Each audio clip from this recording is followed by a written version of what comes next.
President Trump's tariffs are intended to bring manufacturing back to America, but what will that actually look like? Also, the president has a new executive order, this one aimed at voting procedure. We'll talk about what that really means and why it's already in court. And doing rich right. What do I mean? Well, there's a lot of controversy behind Meghan Markle, but I think it has more to do with how she portrays herself. We're going to talk about all of that and more on today's episode of Straight Talk with Yuripzy Morgan. Jobs and factories will come roaring back into our country, and you see it happening already. We will supercharge our domestic industrial base. We will pry open foreign markets and break down foreign trade barriers. And ultimately, more production at home will mean stronger competition and lower prices for consumers. This will be indeed the golden age of America. It's coming back, and we're going to come back very strongly. We're going to come back very strongly. That was President Trump talking about the need for tariffs and how it's going to affect America. There should be a class one day on his use of adjectives. That man loves himself a good adjective. So, what does it actually mean, though? I want to talk with you real quick about, let's just assume that his tariffs were to work and we were to get all of a sudden all of this manufacturing back in America. And now we've got factories on every corner. What is that going to look like? We're in a few minutes, we'll talk about what it would actually look like. But first, I want to ask you, who is going to go work in these factories? Because let's assume, just for the sake of argument, that Trump is right, these tariffs work, and all of a sudden there's manufacturing plants all over the place. Are you going to work there? Am I going to work there? Who's actually going to go work there? Because we don't have the labor force right now to sustain that. So there was this very interesting poll that came out. This was the Cato Institute. They commissioned a poll in August of 2024. If you're not familiar with them, you should absolutely look them up. They're a great think tank, and they're very independent. They're more of a libertarian type of think tank. So they commissioned this poll back in August of 2024. And they asked, would the U.S. be better off if we had more manufacturing jobs here? 80% of Americans, or 80% of the people that were surveyed said yes. And that tracks, right? You see a lot of cheering at these events, and yeah, people want to bring manufacturing back. Okay, things got very interesting when they followed up with that and asked, would you personally be better off if you worked in a factory than your current job? So 80% said, yes, we should bring back manufacturing. You know how many people said that they would actually, go work in a factory, that they would be better off if they worked in a factory than their current job? 25%. The number went down drastically. There's an adjective for you, drastically. The numbers go down drastically. You know why? Because this is not a 1950s labor market. This is not a 1950s labor force. Think about it just for a second, okay? So if we were to bring manufacturing back, people actually have to go work in these jobs. So you're telling me the current labor market, the current labor force, you, me, current graduates, everybody who's working right now, these are the same folks who insist on a flexible work schedule. That's me, right? I want a flexible work schedule, work from home options, part-time options, want to be fulfilled in our jobs, right? That's the new thing. There's been a lot of discussion around the younger workers and the need for fulfillment and things like that. A work-life balance. Does that sound like a manufacturing job to you? No.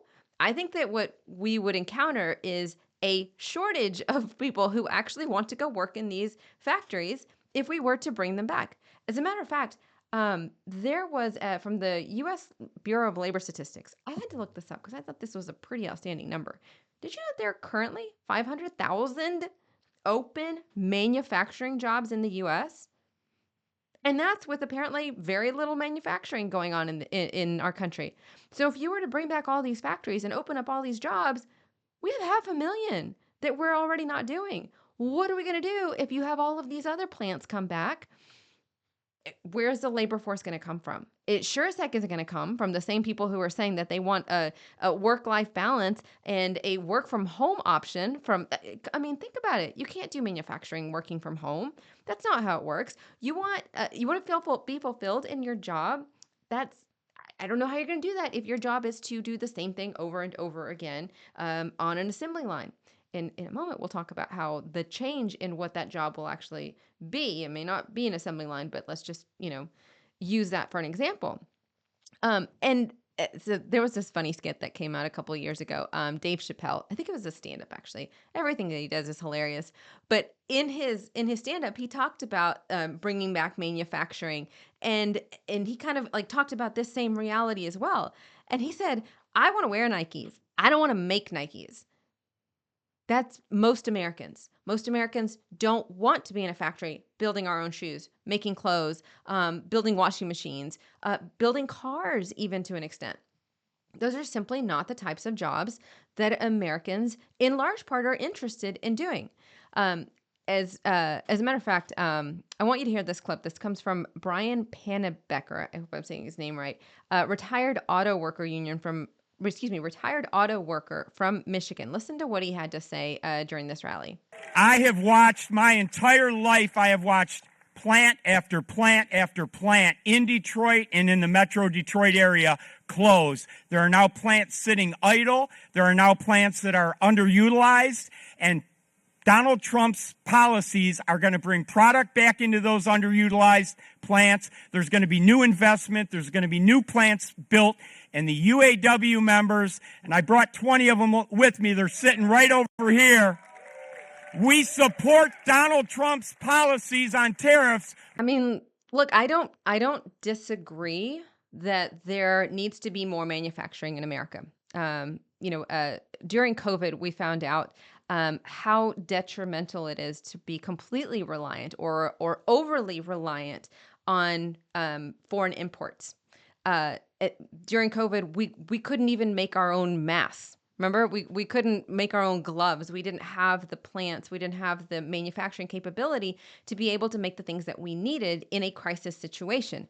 Now, some of that, of course, could be avoided with proper planning. But I get the point. I think we found out to our detriment that not being able to manufacture some of our necessary equipment here in the U.S. is a big deal, and it can create a huge problem in times of crisis.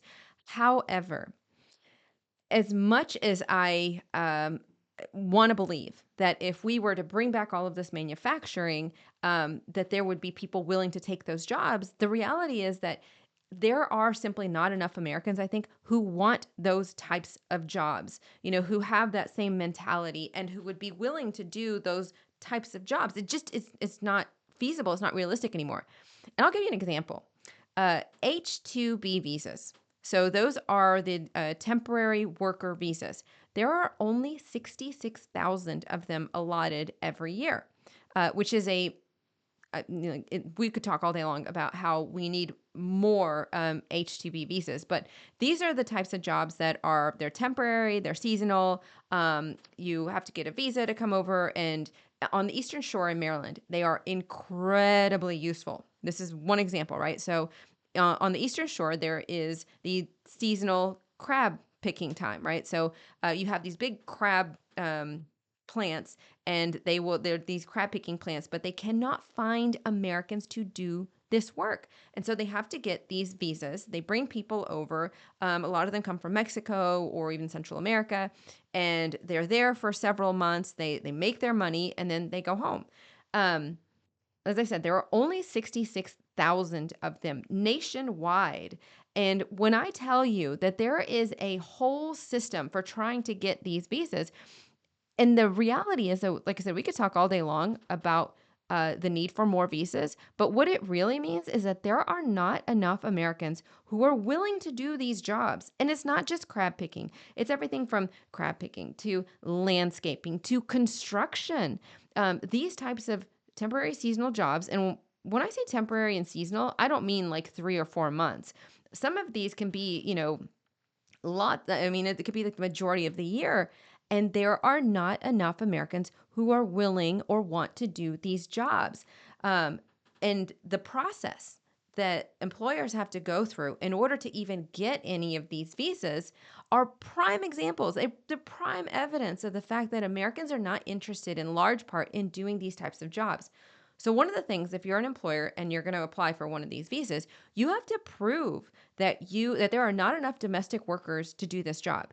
You have to advertise these jobs, and I've talked to people when I used to do radio. I remember talking about this one day on like a Saturday morning, and I had the phones light up from people in Baltimore, on the Eastern Shore in Maryland, saying like, we advertise these jobs and we're paying $25 an hour. And this was a couple of years ago. This was probably in Trump's first term, so it must have been like 2016, 2017 timeframe. But I had people calling and saying, we are advertising it's $25 an hour and we cannot get Americans to do these jobs. So only when they have showed and satisfied the requirement that they have tried to get Americans to do the job, they wouldn't do it. And so now we can apply for these visas to get foreign workers to come and do these things. So you're telling me that 66,000 of these visas is not enough because you have so many jobs that are open and available to Americans, but Americans are not taking these jobs. And somehow we are going to bring manufacturing back. And we've already got, some pretty good evidence, I think, that these polls, especially, only 25% said that their lives would be better if they went and worked in a factory, in manufacturing. Where's this labor force going to come from?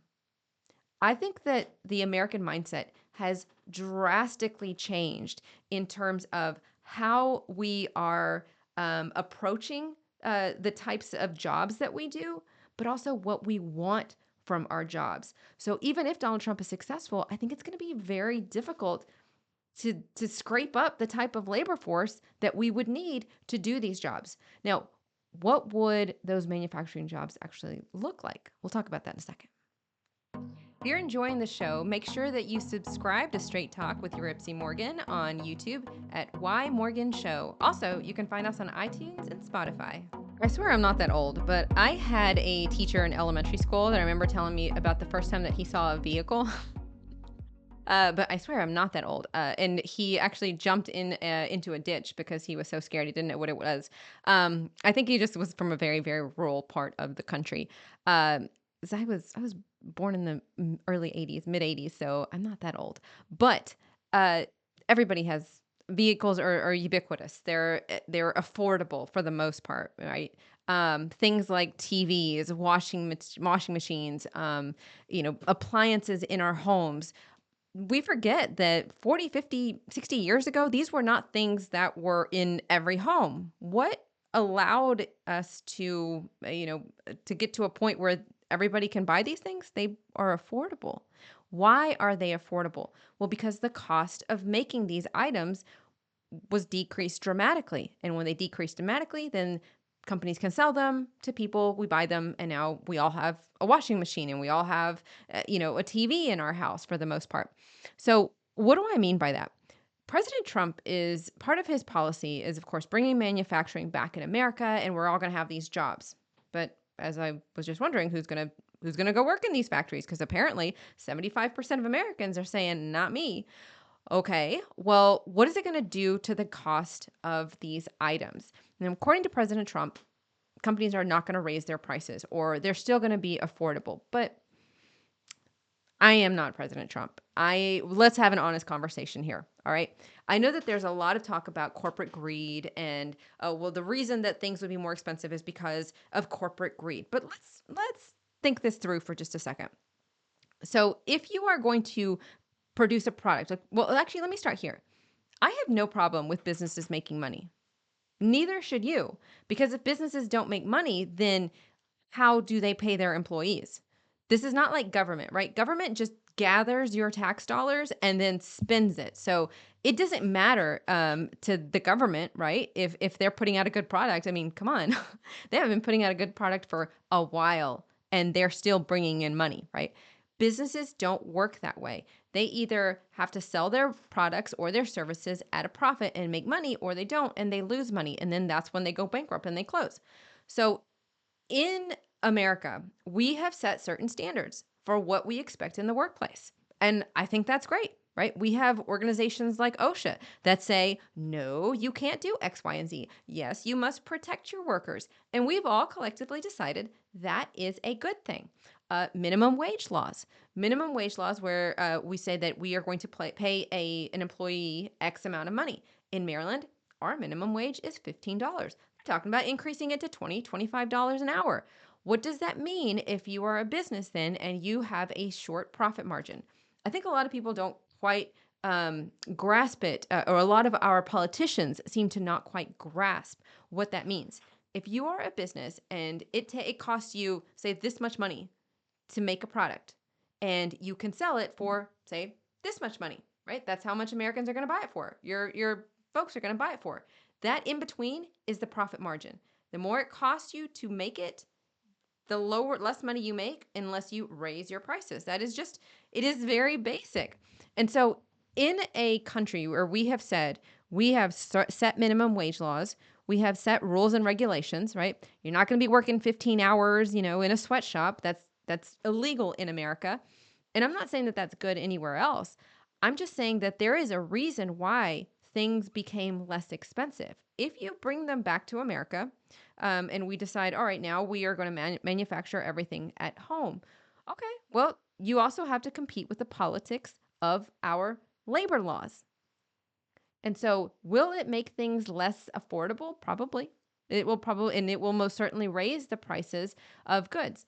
Now, I'm not defending corporations. I'm not going to say that there aren't greedy corporations. Of course, there are. But just understand that the purpose of a business is to make money. There was this fascinating article that I found from Harvard Business Review. This was in the 1980s, and they talked about this is when a lot of businesses were leaving. So in '85, AT&T moved their manufacturing from Louisiana to Shreveport. In '87, GM moved a lot of their production from the U.S. to Mexico.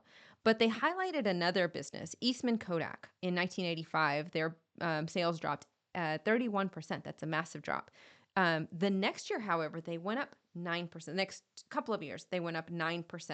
And the reason why they did that, they maintained a lot of their production here in the US. But you know how they did it? They fired people. They laid off a lot of their middle management. They cut employment. They restructured. Another example of that was Black & Decker. They reduced their workforce by 40%. They had to lay people off.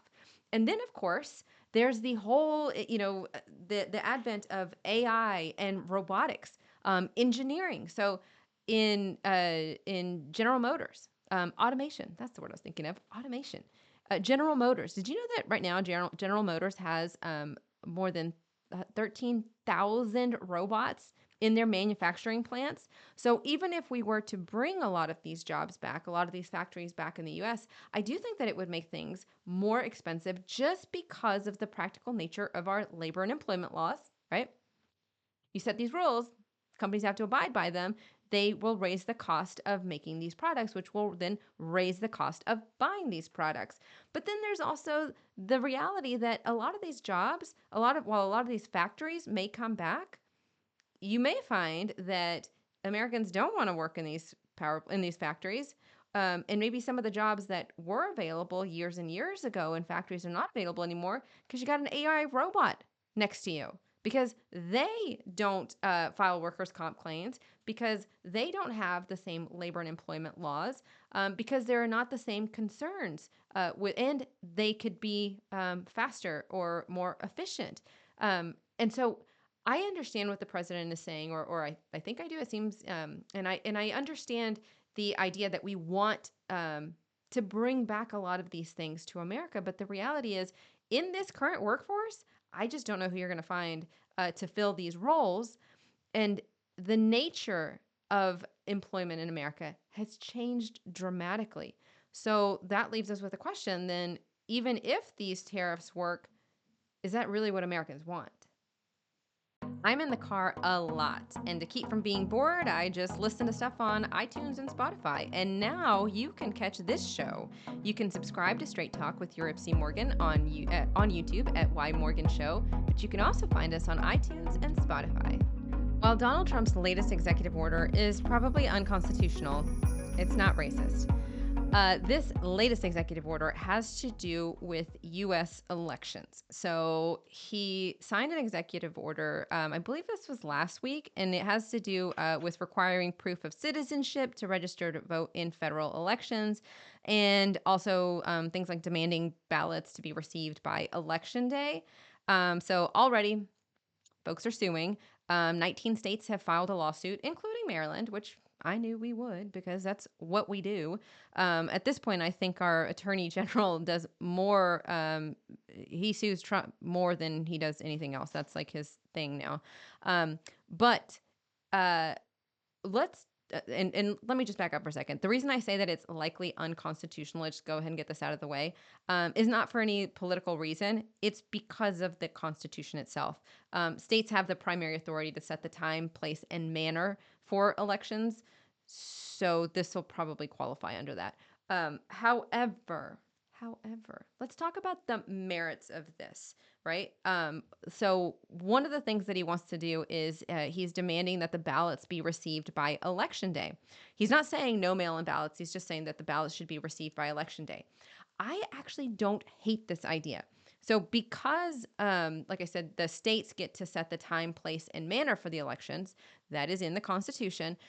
Not all states allow mail-in ballots to come in after Election Day. As a matter of fact, there are only 18 states and Puerto Rico that allow ballots, mail-in ballots, to come in after Election Day. They still have to be postmarked either by or on Election Day. So as long as you put it in the mail, you postmark it by that day, then your ballot will still count. Why is this a bad thing? Were you around in the 2020 election? That's why it was a bad thing. Now, here's what happened. And here's why I think this would actually be a good idea. It would help, I believe, to give more voters, more people confidence in our election system. I had so many people tell me after the 2020 election, well, I went to bed and, so and so was winning. And then I woke up the next day and overnight, they just found ballots, and then they kept changing the numbers day after day, or 2 weeks later, all of a sudden they found more ballots. No, they weren't finding more ballots. They were counting ballots as they were coming in. So in my jurisdiction, my part of Maryland, we were one of those places that, because we weren't allowed to start counting them until I believe Election Day, and then as ballots started to come in, right, then they were counted, which means the numbers are inevitably going to be different. But do you know how suspect that looks to people if they go to bed and this is the number, and then say 5 days later, all of a sudden we're counting the ballots and the numbers shift dramatically? Yes, of course it's going to be very suspicious to a lot of people. And that makes people's confidence in our election system go down dramatically. And that is just a practical, normal consideration. It's not even a political thing. I can understand why people would look at that and say, that doesn't seem right. And add in, by the way, that in Maryland, the number of people who vote by mail is dramatically higher for Democrats than it is Republicans. So if you're voting by mail, let's say you go to bed. This true story. This happened in the last election. I believe it was our county executive candidate in Anne Arundel County. I want to say she was up by maybe 8,000 or 9,000 votes on election night. The Republican candidate ended up losing by more than 10,000 votes. And the reason was because there were, I want to say it was like 60,000 mail-in ballots that came in. The vast majority of them were Democrat. You know why? Because a lot of Republicans didn't want to vote by mail. A lot of Democrats did. So you've got 60,000 ballots to count, and the majority of them are Democrat. And not only are the majority of them Democrat, but a lot of them they're trickling in, right? As long as they were postmarked by Election Day, then they would still be counted. And so the numbers kept changing. And that does a huge disservice to voter, I think, to people having confidence in our election system when the numbers constantly change. So although the president's executive order is likely unconstitutional in this sense, this one is the one that I think we should think about. The states, even if the federal government can't do it, the states should take this into consideration, because I think it would give voters a whole heck of a lot more confidence in the election system to say all the ballots have to be received by Election Day. All right. So they're received by election day, they're counted, and now you don't have this trickling in effect where the numbers constantly keep changing and you're going to bed and you have no idea what the numbers are going to look like in the morning. All right. Here's the other thing that he said though. And this is a big one, especially for my friends on the left, all right? Democrats. Requiring proof of citizenship to register to vote in federal elections. I do want to make something clear real quick, right? I think part of the reason he says in federal elections is because there are municipalities and even in Maryland here, I want to say that Montgomery County has talked about allowing people to vote in city elections or in local elections who are not U.S. citizens, right? This has come up. So, requiring proof of citizenship to register to vote in federal elections. So, voter ID is what we're talking about realistically. And for some reason, that seems to be a bad thing. Now, here's the crazy thing. I'll let you in on a little secret. It actually there is a major consensus among the general public, Republicans and Democrats, that voter ID should be a requirement in our elections. Now, not if you ask Sunny Hostin from The View. She still maintains this mentality that somehow voter ID is suppression or it's racist. Listen to this. No, the reason Democrats don't want voter ID is because they make it much more difficult for elderly people, people that don't travel, don't have a passport, poor people that don't have cars, don't have driver's licenses. So it's sort of a vestige of, I think, post-slavery laws where Black people had to prove their right to vote, and oftentimes they couldn't vote because they couldn't pass some crazy test or they didn't have the appropriate ID. Uh, can I just say real quick that one of the things that irks me most about what she says there, do you see how she kind of equates poor people and then goes into the post-slavery, somehow equating the two? Um, if there's anything racist, I think we're on a right track. There you go. Sunny Hostin right there. Poor people does not mean Black people. All right. Let's just start there. But her view is so condescending. All right. Let's start with this. There was a 2024 Pew Research poll that found that 81% of Americans, 81%, agree with requiring people to show a government issued photo ID in order to vote. 81%, the overwhelming majority of Americans say that yes, you should be required to prove who you are at the ballot box when you are going to go vote. That is a normal common sense. Like, yes, we want to know who you are. And there is nothing wrong with that. Now, to Sunny's point, she's thinking, and I wonder, that's why I say this is very condescending. Like, how do you think we tie our shoes in the morning? Like, what do you think? Like, do you think that poor people or that, the elderly, like we just need everybody to hold our hands? That's insane.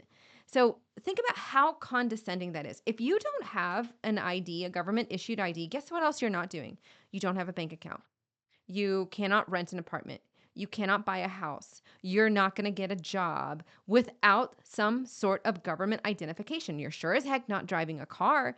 And if you're not doing these things because you don't have a government issued ID, then our job should be to get you a government issued ID. Never mind the voting aspect of this. You cannot fully enter our society if you don't have these items, if you don't have this type of documentation. So rather than saying, oh, well, we're just not going to do voter IDs because some people don't have them, the answer should be, let's go help people get these things, because not only will it help them vote, but it will help them become a part of society. I mean, think about it. If you don't have a government issued ID, you cannot get one, then you are missing out on a whole host of other activities, productive activities, like getting a job, getting a bank account, all those things that I just listed to you. So if there really is a significant amount of our population that doesn't have that, then our focus should not be on ignoring that and just saying that we're not going to do anything about it and we're just not going to have voter ID laws. It's very stuck up mentality. Our focus should be on helping them get those things so that they can enter society. But this whole condescending, and it's crazy to me because I really Sunny Austin is a very, very wealthy person. Okay. Regardless of the stuff she says on The View, she's a very wealthy person. So part of me thinks, like, do you just not know? You just don't know people like that aren't rich. You just is your group just that? I mean, and that's fine if it is, but maybe you should get to know people, right? Even us poor people, when I was in college, when I was in high school, baroque. I still managed to get a driver's license because it was important to do so. I had to get a job, I had to get to my job. I had to go to college, and you need things like identification in order to be able to do that. But as I said, there is actually bipartisan support for this issue. Um, so as I told you, this Pew Research poll, 81% of Americans said yes, we should require voter ID. Do you know how many of them were Democrat? 69% of Democrats said that yes, we should require photo ID, government issued IDs to vote. 69% of Democrats, 95% of Republicans. So like just about everybody, right? But it's not just them. Back in 2021, Senator Joe Manchin had this voting rights proposal, and it included requiring voter ID. Barack Obama said there's nothing particularly controversial about that. Senator Ralph Warnock, Democrat senator from Georgia, he told the Washington Post that he could support some form of voter ID, saying, "I don't know anybody who believes that people shouldn't have to prove who they are when they say that's who they are." Right? He said, "I've never been opposed to voter ID." Even Stacey Abrams, yes, Stacey Abrams, who ran for governor in Georgia, who had this big voting advocacy group. She also agreed. Yes, there should be some requirements for this. So if we could just stop trying to make everything racist and stop equating one particular race, as Sunny Hofstone seems to do, with poverty or the inability to get these documentations, and acknowledge that if the problem is that people don't have this ID, then we should go help them get the ID because it affects a larger part of their life, not just voting, then I think we could actually get somewhere. If you're enjoying the show, make sure that you subscribe to Straight Talk with Yuripzy Morgan on YouTube at Why Morgan Show. Also, you can find us on iTunes and Spotify. So I have a confession. I have been trying to answer this question to myself, like self. Let's be honest here, because I like a lot of people, I do waste time on TikTok. I can't help it. It's hilarious. And I've recently come across a couple of influencers, one in particular, who I am obsessed with her. I think she's fantastic. She's also incredibly wealthy. She did this TikTok about a recent purchase that she made. Watch this real quick. So I spent the entire afternoon at Hermes just looking at some of their ready-to-wear clothing as well as some of their furniture pieces for our new home. On my way out, I noticed all of their private rooms were fully booked, so I turned around to my sales associate and said there must be some good stock here. To which she responded, "Yes, we have some bags. Do you want to see them?" So here we are, unbox my new Hermes bag. I didn't even know that Hermes made furniture. But I love watching this woman. I love her persona, her style. And so, like I said, I'm trying to be honest with myself because I am also the same person who complains about the price of eggs. Okay, I am upset about the price of eggs, but I'm very happy to watch this person go all out at Hermes. By the way, did you know a bag there cost, just for reference, about $10,000, and it can go way higher. And in many cases, you have to be invited to buy there. Okay, like you can't just go in there for most of us. And so I have been trying to reconcile with myself.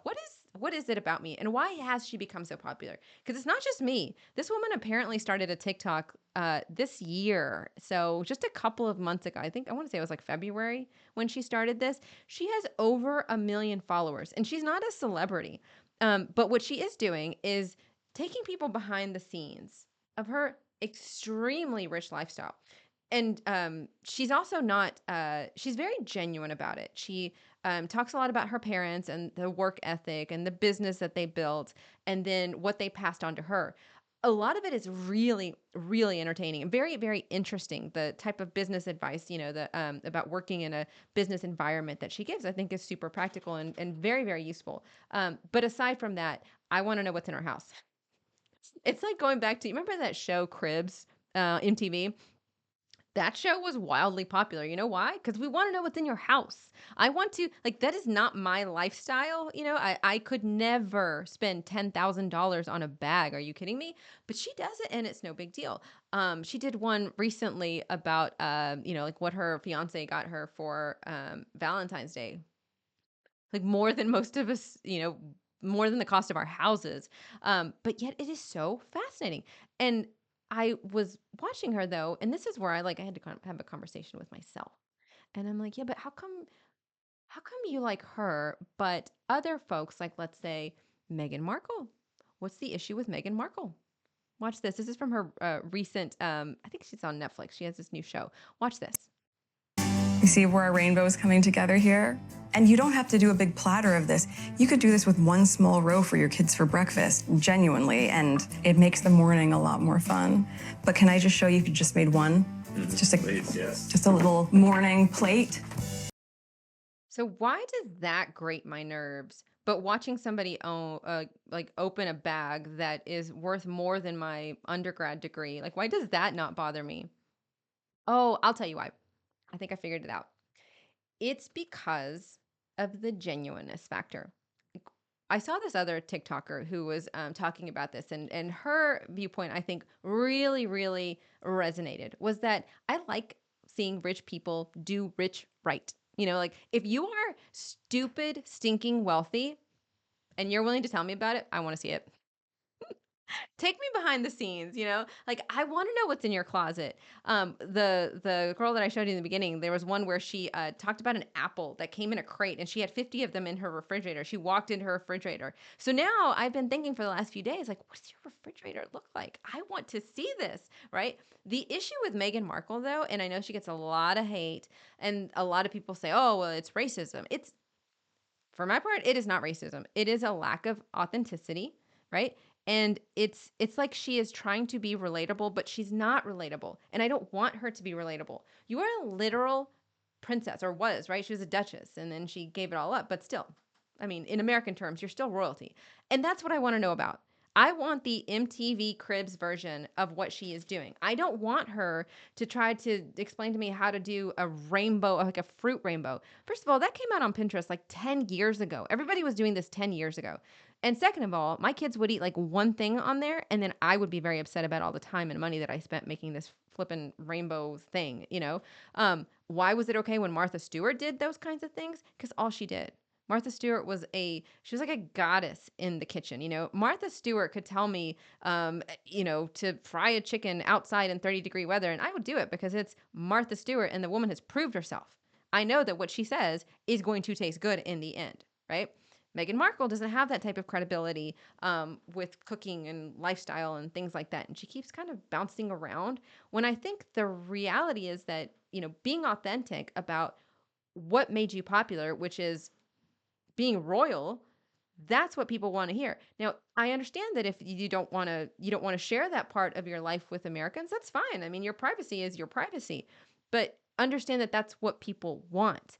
Now, people like so Becca Bloom is the first TikToker that I showed you, the one who was incredibly, incredibly wealthy. She is very, very authentic about it. And I think she understands that this is not a normal lifestyle for most Americans.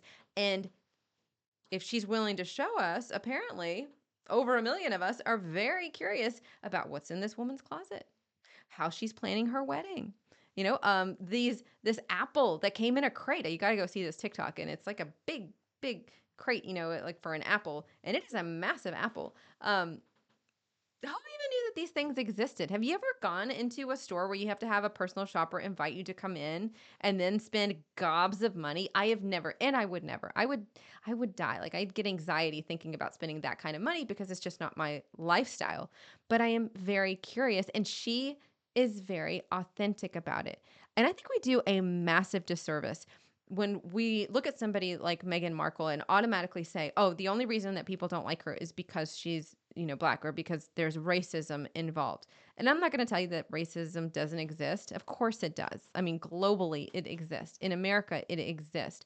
But the reason that she is not popular is not because of racism. It is because there is a massive lack of authenticity. And that's just a fact. Thanks for tuning in to this week's episode of Straight Talk with Yuripzy Morgan. Make sure that you subscribe here on YouTube. You can also find us on Spotify and iTunes. Until next week.